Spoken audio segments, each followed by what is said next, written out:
তোমার মা এ বাইরে আসেন। কি ব্যাপার চেয়ারম্যান সাহেব, আপনি আমার বাড়িতে? হ্যাঁ, আসতে বাধ্য হয়েছি।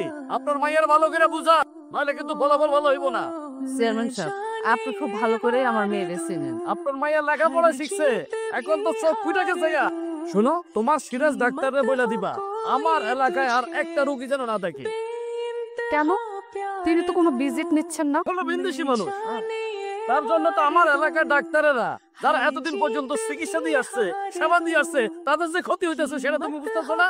দুইজনের হয়তো বা ক্ষতি হচ্ছে, কিন্তু আপনার এলাকার জনগণের তো সাহায্যই হচ্ছে, উপকারই হচ্ছে। জিও তো ঠিকই বলছে। হ্যাঁ, ঠিকই বলতেছে।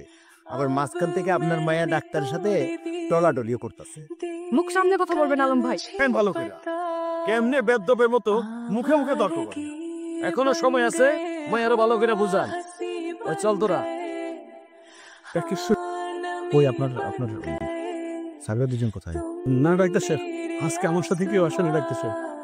আমার মেয়েটা খুব অসুস্থ হয়ে পড়ছে ডাক্তার সাহেব, আমার সাথে আমার বাড়িতে একটু চলে না ডাক্তার?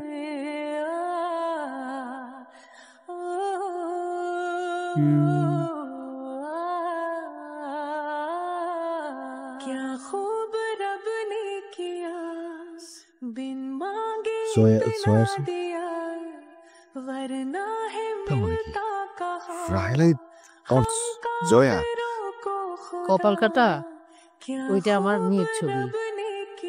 আমার মেয়ে জয়ার ছোটবেলার ছবি।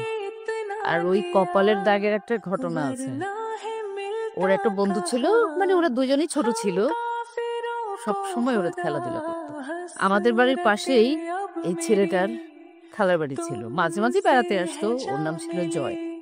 দুজনে বেশ বন্ধুত্ব ছিল, খেলতো। আমার মেয়ে জয়া একদিন দুষ্টামি করে খেলার ছলে জয়কে বলেছে যে আমি তোকে বিয়ে করবো। আর সেটা শুনে ওই দুষ্ট পালি ছেলেটা, ওর হাতে বোধহয় মাটির খেলনা ছিল, সেটা দিয়ে ওর কপালটা ফাটিয়ে দিয়েছে।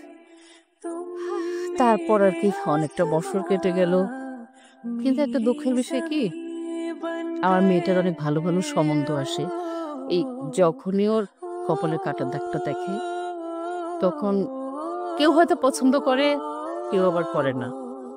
আমার মেয়েটাও তাই, কাউকে পছন্দ হয় আবার কাউকে পছন্দ হয় না। এই জন্যই বিয়ের সমস্যা হচ্ছে। আন্টি, জয়া এখন কোথায়? ওর কাল রাতে বেশ জ্বর আসছে, এই জন্য শহরে গেছে ডাক্তার দেখাতে। আমি থাকতে শহরে অন্য ডাক্তারের কাছে কেন? আমাদের চেয়ারম্যান সাহেব আপনার সাথে দেখা করতে না করছে জয়াকে। আর আমিও ভাবলাম ঠিক আছে, তাহলে দেখা করিস না। চেয়ারম্যান নিষেধ করছে, অথচ চেয়ারম্যানের বাড়িতে তো আমি রুগী দেখে আসলাম। আচ্ছা আন্টি, জয়ের নাম্বারটা দেওয়া যাবে? হ্যাঁ দিচ্ছি, আপনি তুলে নেন। 0191138 কল তো ধরছে না।